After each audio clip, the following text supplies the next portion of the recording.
الحمد لله رب الأرض والسماوات خلق الإنس والجن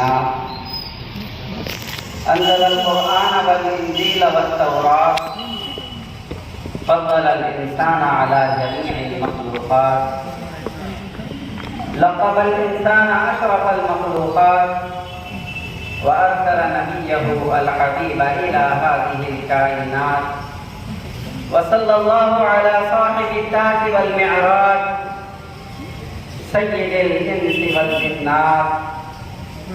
محبوب رب الأرض والسماوات اسمه مكتوب ومرقوم في الإنجيل والتوراة أرسله الله تعالى بالحق بشيرا ونذيرا وداعيا إلى الله بإذنه وسراجا منيرا أما بعد أعوذ بالله من الشيطان الرجيم وقضى ربك ألا تعبدوا إلا إياه وبالوالدين إحسانا صدق الله العظيم کتاب فطرت کے سرورق پر یہ نام احمد رقم نہ ہوتا یہ نقش ہستی ابھر نہ سکتا وجود لوح و قلم نہ ہوتا زمین نہ ہوتی فلک نہ ہوتا عرب نہ ہوتا عجم نہ ہوتا یہ محفل کن پکا نہ ہوتی اگر وہ شاہ امم نہ ہوتا سب سے پہلے مشیت کے انوار سے نقش روئے محمد بنایا گیا پھر اسی نقش سے مانگ کر روشنی بزم کون و مکان کو سجایا گیا وہ محمد کی احمد کی محمود بھی حسن فطرت کا شاہد وہ مشہود بھی علم و حکمت میں وہ غیر محدود بھی ظاہراً امیوں میں اٹھایا گیا سامعین گرامی دین اسلام دین فطرت ہے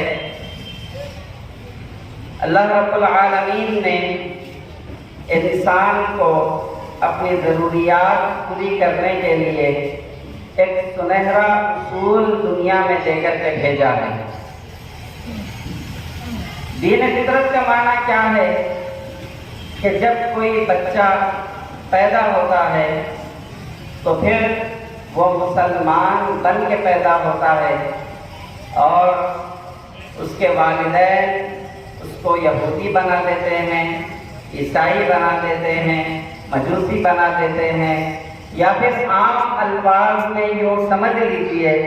کہ وہ جس مذہب سے تعلق رکھنے والے ہوں اس مذہب میں اس بچے کو پھیر لیتے ہیں بنیادی طور پر نبی آخر الزمان علیہ السلام کے ارشاد مبارک کو سامنے رکھ کر جو دیکھا جائے کہ پیدا ہونے والا جب پیدا ہوتا ہے تو وہ دین فطرت میں پیدا ہوتا ہے اس کا معنی یہ ہے کہ انسان کی ضرورتوں کو پورا کرنے کا اگر کوئی سنہرا اصول ہے تو وہ اسلام ہے اسلام نے انسان کو کسی مقام پر ادھورا نہیں چھوڑا ہے جب بچہ پیدا ہوتا ہے اس کے بعد جب وہ مر کر اپنی قبر میں چلا جاتا ہے یہ ساری دنیا کی زندگی کے مکمل اصول اسلام نے انسان کو دیے ہیں بہرحال سامعین گرامی یہ ایک عظیم الشان مذہب ہے جس کے بارے میں رب کائنات نے یوں کہا کہ اللہ کے نزدیک اگر کوئی مذہب سچا پکا پرحق ہے تو وہ صرف اور صرف اسلام ہے بات یہ ہے کہ اتنا کامل دین ہونے کے باوجود اتنی ساری وسعتیں اس دین میں ہونے کے باوجود اس دین کے اندر ساری مشکلوں کا حل ہونے کے باوجود یہ دین انسان کو صحیح طرف رہنمائی کرنے کے باوجود اس دین کے اندر ساری خوبیاں ہمارے سامنے نظر آنے والے دیگر مذاہب کے مقابلے میں ہونے کے باوجود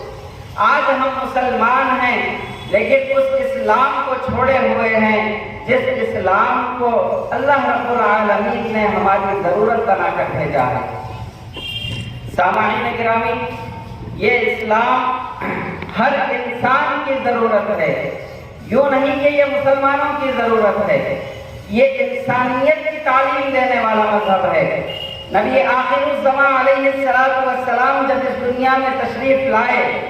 تو حضور علیہ السلام کے جملہ علوم کو دو باتوں میں اگر میں کہہ دوں تو وہ یہ ہیں کہ حضور نے ایک تعلیم عبادات کی دی ہے، دوسری تعلیم معاملات کی دی ہے۔ آپ دیکھیں سب سے پہلے حضور نے جو تعلیم دی، حضور نے امت کو جو سبق پڑھایا تھا وہ اعلان نبوت سے پہلے ہو یا اعلان نبوت کے بعد ہو، جب تک رب کائنات نے عبادات کو نازل نہیں کیا تھا، رب کائنات نے نمازوں، روزوں، حج اور زکوٰۃ کا حکم نہیں کیا تھا، اس وقت تک نبی آخر الزمان علیہ السلام کس چیز کی طرف امت کو بلایا کرتے تھے، اپنی زندگی سے کس چیز کا پیغام دیتے تھے؟ وہ معاملات تھے۔ دو چیزیں ہیں، ایک ہیں اللہ کے حقوق اور ایک ہیں بندوں کے حقوق۔ اللہ کے حقوق جو ہیں وہ اللہ سے وابستہ ہوتے ہیں، بندوں کے حقوق جو ہیں وہ بندوں سے وابستہ ہوتے ہیں۔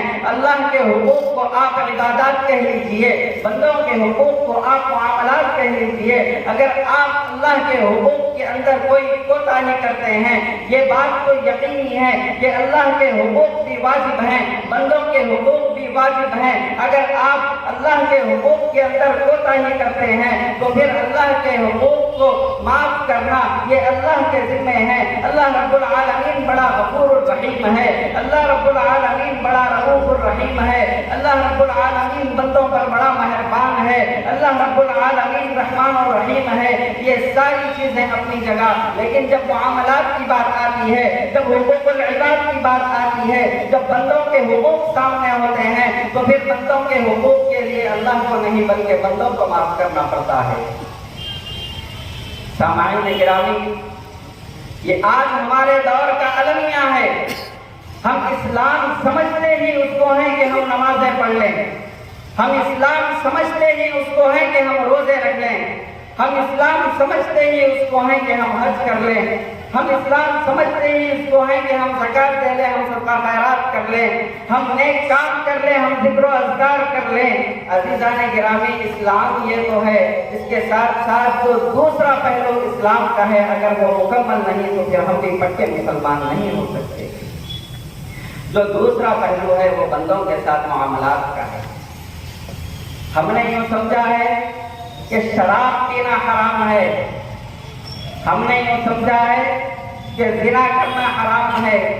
عزیزان گرامی، یقیناً حرام ہے، لیکن ان کاموں کا کیا کریں جو کام سامنے ظاہر نہیں ہوتے؟ ان چیزوں کا کیا کریں جو ہماری زبانوں سے تلخیاں بن کر لوگوں کے دلوں کو ٹھیس پہنچاتی ہیں؟ ان چیزوں کا ہمارے پاس حل کیا ہے؟ اسلام نے اس کی بھی تعلیم دی ہے، اور جب حقوق العباد کی بات آتی ہے، بندوں کے حقوق کی بات آتی ہے، تو یہ بات طے ہے کہ رب العالمین نے اب جب اطاعت کی بات کی تو اپنے ساتھ اپنے حبیب کا ذکر کیا ہے، جب نماز کی بات کی تو روزے کا ذکر کیا ہے، لیکن رب کائنات نے جس وقت اپنی معبودیت کا فیصلہ فرما دیا، جس وقت رب العالمین نے یہ بات بتا دی کہ دیکھو اگر کسی کی عبادت اس دنیا میں کی جا سکتی ہے، اگر ہماری پیشانی کسی کے سامنے جھک سکتی ہے، اگر ہمارے دل کسی کی طرف متوجہ ہو سکتے ہیں کہ یہ ہماری ضرورتوں کو پورا کرنے والا ہے، جس کے آگے ہمیں سر جھکانا ہے، تو اللہ رب العالمین نے یہ فیصلہ فرماتے ہوئے اعلان کر دیا کہ دیکھو وحدانیت اصل چیز ہے، وَقَضَىٰ رَبُّكَ أَلَّا تَعْبُدُوا إِلَّا إِيَّاهُ، عبادت ہوگی تو صرف اس رب کریم کی ہوگی جس نے یہ آسمانوں کو بنایا، جس نے ان زمینوں کو بنایا، جس نے ان پہاڑوں کو بنایا، جس نے اس زمین پر بہنے والے دریاؤں کو بنایا، جس نے ان جھاڑوں کو بنایا، جس نے کئی خوبصورت چیزیں اس دنیا کے اندر پیدا کر دی۔ عزیزان گرامی، عبادت اسی کی ہوگی۔ ان عبادت کے ساتھ، اس فیصلے کے ساتھ رب العالمین نے جن شخصیات کا ذکر کیا ہے وہ شخصیات والدین کی ہیں۔ رب العالمین نے قرآن کریم میں کئی مقامات پر والدین کے ساتھ حسن سلوک کی تعلیم کی ہے۔ قرآن کریم وہ کتاب ہے جو آخری ہے، جو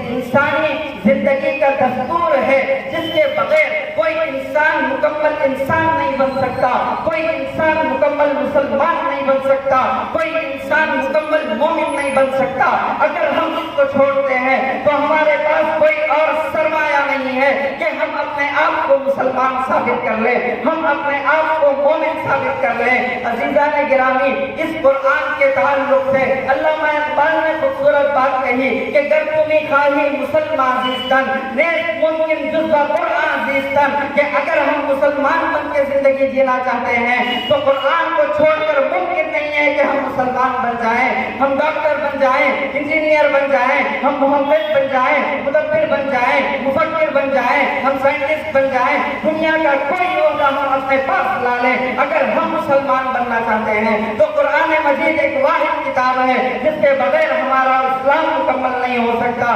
ہمارا ایمان مکمل نہیں ہو سکتا۔ اس قرآن مجید میں رب کائنات نے انسانوں کو وصیت کی ہے کہ اپنے والدین کے ساتھ اچھا سلوک کرو۔ یہ قرآن، یہ تعلیم اس قرآن کی، اس اسلام نے، اس قرآن نے انسانیت کو ادھوری راہوں پر نہیں چھوڑا ہے۔ نبی آخر الزمان علیہ السلام ایک مرتبہ مسجد نبوی میں عشاء کی نماز کے لیے تشریف لائے، صحابہ کا مجمع ہے۔ حضور علیہ السلام کی آنکھوں میں آنسو آ گئے۔ صحابہ نے پوچھا، یا رسول اللہ، آپ کی آنکھوں میں آنسو آئے ہیں؟ حضور نے فرمایا، عشاء کی نماز کا وقت ہے، اگر میری ماں ہوتی اور میں نماز میں کھڑا ہو چکا ہوتا اور میں نے سورہ فاتحہ کی ابتدا کر دی ہوتی اور میری ماں مجھے بلا لیتی تو پھر میں نماز چھوڑ کر اپنی ماں کی خدمت میں حاضر ہو جاتا۔ عزیزان گرامی، والدین کا یہ مقام حضور نے اپنی عملی زندگی سے ثابت کیا ہے۔ آپ دیکھیں کہ ایک شخص حضور کی خدمت میں اپنے باپ کی شکایت لے کے پہنچا۔ وہ شکایت کیا تھی؟ شکایت یہ تھی کہ اے اللہ کے حبیب علیہ السلام، میرا مال، میرا باپ میری اجازت کے بغیر خرچ کرتا ہے، میرا باپ میرا مال میری اجازت کے بغیر خرچ کرتا ہے۔ تو جب یہ بات اس باپ کو پتہ چلی کہ وہ بیٹا دربار رسالت میں پہنچ گیا ہے تو پھر نبی آخر الزمان علیہ السلام نے اس باپ کو بلایا۔ جب وہ باپ حضور کے سامنے سر جھکا کر حاضر ہوا تو حضور نے اس وقت ایک بڑا تاریخی جملہ یہ ارشاد فرمایا کہ تو، اس بیٹے کو حضور نے ارشاد فرمایا کہ تو بھی، تیرا مال بھی یہ تیرے باپ کی ملکیت نہیں۔ باپ جس طریقے سے چاہے استعمال کر لے۔ عزیزان گرامی، آج امت کے اندر ہم اگر اپنے گھروں میں جھانک کر دیکھیں تو ہم محلے کے اندر بڑے آدمی ہوں گے، ہمارا اچھا رسوخ ہوگا، ہم سوسائٹی کے لیے بہت زیادہ فائدہ مند ہوں گے، لیکن اگر ہمارے معاملات خراب ہوں گھر والوں سے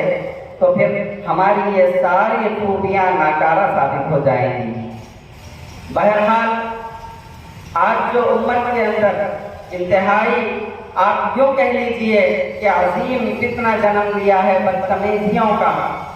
آج یہ جو اسلام کو چھوڑنے کا سلسلہ، مسلمان ہونے کے باوجود لوگ اسلام سے اس قدر دور ہوتے جا رہے ہیں اور اسلام کو اتنی چھوٹی بندی بنا لیا ہے کہ اگر ہم عبادات میں مکمل رہیں تو مسلمان ہیں۔ نہیں نہیں، ہرگز نہیں ہو سکتا۔ اللہ رب العالمین نے قرآن مجید میں والدین کے تعلق سے ارشاد فرمایا کہ اگر تمہارے ماں باپ بوڑھے ہو جائیں، یہاں ایک عجیب نقطہ ہے، آپ دیکھیں اللہ رب العالمین اگر کہنا چاہتا تو ڈائریکٹ بات کہہ دیتا، وہ سننے والے مان لیتے، لیکن اللہ نے پہلے ایک پس منظر بیان کیا ہے کہ تمہارے ماں باپ اگر بوڑھے ہو جائیں، بوڑھے ہونے کا مطلب یہ ہوتا ہے کہ دماغ ممکن ہو کم ہو جائے، یہ بات ہو کہ ان کے خیالات پرانے ہو جائیں، جدید زمانے کے چیلنجز کو وہ نہ جان سکیں، لیکن وہ اگر کچھ کہتے ہیں، وہ کہنے کے بعد اس کی باتیں تمہیں بری لگتی ہیں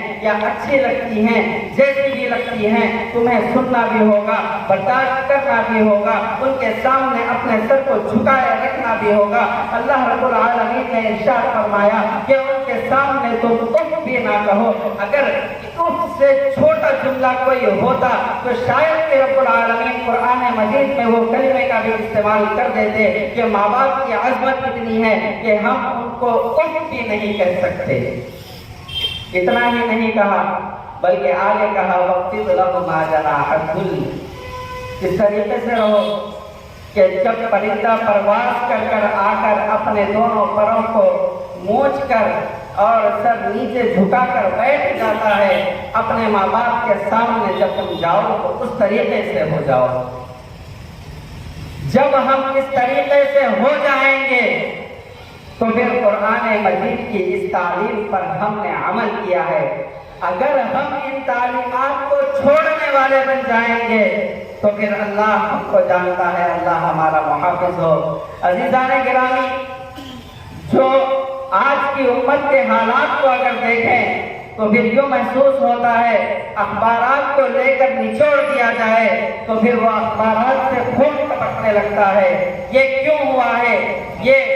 ہم یوں نہیں کہہ سکتے کہ جتنی اولادیں ہیں، جو اولاد اپنے ماں باپ کے خلاف میں طوفان بدتمیزی برپا کر رہی ہے وہ قصوروار ہیں، لیکن اس سے پہلے رب کائنات نے ماں باپ پر اولاد کے بھی حقوق رکھے ہیں۔ اولاد کے ساتھ انہیں کس طریقے سے پیش آنا چاہیے، ان کی تعلیم کیسی ہونی چاہیے، ان کی تربیت کیسی ہونی چاہیے، کیسا ماحول اولاد کو دینا چاہیے، یہ ساری چیزیں رب کائنات نے والدین کے ذمہ رکھی ہیں۔ والدین پر ضروری ہوتا ہے کہ والدین جہاں اپنے حقوق ہیں ان کے ساتھ ساتھ ان کے بچوں کے بھی حقوق دیکھیں۔ حضور نے فرمایا اکرموا اولادکم، اپنی اولاد کا بھی اکرام کرو۔ کیا معنی ہے کہ کس طریقے سے اکرام کیا جائے؟ کیا وہ بڑے ہیں کہ ان کا اکرام کیا جائے؟ عزیزان گرامی، صحیح تعلیم دینا یہ ماں باپ کے ذمہ ہے، صحیح تربیت کرنا یہ ماں باپ کے ذمہ ہے، ان کا صحیح جگہ نکاح کرنا یہ ماں باپ کے ذمہ ہے، ان کو ہر برائی سے روکنا یہ ماں باپ کے ذمہ ہے، ان کو ہر اچھائی کی طرف لانا یہ ماں باپ کے ذمہ ہے۔ اگر ماں باپ ان کاموں سے دور رہیں گے، اگر ماں باپ اپنے بزنسوں میں، اپنی نوکریوں میں اس طریقے سے مگن رہیں گے کہ اپنی اولاد کو چھوڑ دیں گے، اپنی اولاد پر تربیت کا ہاتھ نہیں رکھیں گے، اپنی اولاد کے سروں پر دست شفقت نہ رکھیں گے، تو پھر وہ حالات سامنے آئیں گے جو آج ہمارے اخباروں کی سرخیاں بنی ہوئی ہیں، جو آج ہمارے اخبار خون سے نہائے ہوئے ہیں۔ یہ کس کا نتیجہ ہے؟ یہ تربیت کی کمی کا نتیجہ ہے۔ اگر تربیت اچھی ہو جاتی ہے، اگر تربیت کے اندر ماں باپ کامیاب ہو جاتے ہیں تو پھر اولاد ویسی بن جاتی ہے جیسے رب کائنات نے کہا۔ کیوں؟ تربیت کا اثر ہوتا ہے کہ جو اچھی باتیں ہوں وہ باتیں قبول کر لی جائے۔ تو رب کائنات نے جو باتیں قرآن مجید میں بیان فرمائی ہیں وہ ساری باتیں اولاد اپنی زندگیوں میں لے کر کے آئیں گی۔ یہ نقصان ایک طرف سے نہیں ہوا ہے، یہ نقصان ایک طرف کا نہیں ہے۔ مکمل بچے ذمہ دار کسی معاملے میں نہیں ہو سکتے۔ جہاں پر تربیت کی کمی ہوتی ہے وہاں پر دلسوز واقعات پیش آتے ہیں۔ جہاں پر تربیت مکمل ہوتی ہے تو ان کی اولاد بھی ان کے سامنے اپنے دلوں کو، اپنے سروں کو جھکائے ہوئے بیٹھی معلوم ہوتی ہے۔ عزیزان گرامی، اگر یہ ذمہ سب سے پہلے لے لیا جائے کہ ہم اپنی اولاد کو ایسا وقت دیں کہ ہم انہیں مکمل مسلمان بنائیں، ان کے خواہشات کی شریعت کے مطابق بنا دیں، ان کے سوچنے کا پیمانہ بھی اسلام بن جائے۔ جب وہ سوچے تو یہ سوچے کہ کیا ان کاموں سے اللہ راضی ہوتا ہے، کیا ان کاموں کے اندر میرے اور آپ کے آقا تاجدار کائنات سرکار مدینہ علیہ السلام کی سنتوں کا نمونہ ملتا ہے۔ اگر یہ ساری چیزیں ہماری تربیتوں کے اندر شامل نہیں ہوں گی، اگر یہ ساری چیزوں پر ہم توجہ نہیں کریں گے تو پھر اولاد ظالم بن جائے گی، اولاد اسلام سے دور ہو جائے گی۔ اولاد کو جہاں پر اس قوم کو، ان مسلمانوں کو ساری دنیا کے سامنے امن کا پیغام دینا تھا، ساری دنیا کو یہ بتانا